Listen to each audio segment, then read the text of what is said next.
Moyen, Kevin here with Luxembourg Legacy.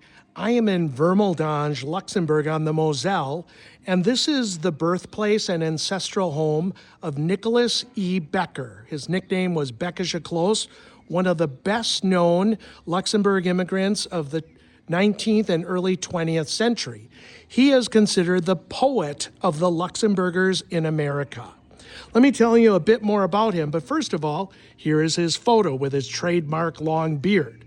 So, Nicholas Becker was born in this home in 1842. At the age of 12 in 1854, he, his parents, and siblings immigrated to Ozaukee County, Wisconsin, settling in the town of Fredonia, where his father was a farmer.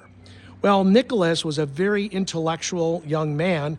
He didn't want to be a farmer, so rather he became a teacher in Ozaukee County, teaching a lot of the young Luxembourg children. He also became a notary, county clerk in Ozaukee County. He was the parish organist in Dacada. He composed a lot of music.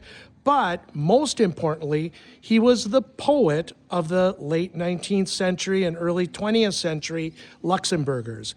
He wrote lots of poetry about his experience as an immigrant in the New World. He also was very nostalgic. He missed Luxembourg, the Moselle, and Wormeldange, so he wrote poetry about home. Also in 1908, he issued a book filled with nicknames of the men and some women from Ozaukee County, Wisconsin. It's a phenomenal study if you're doing genealogy. He also eventually was part of the state assembly in the state of Wisconsin, but he was a frequent contributor to the Luxemburger Gazette weekly newspaper out of Dubuque, Iowa. He would submit his poetry, stories. He and Nicholas Goner, the editor, were best friends.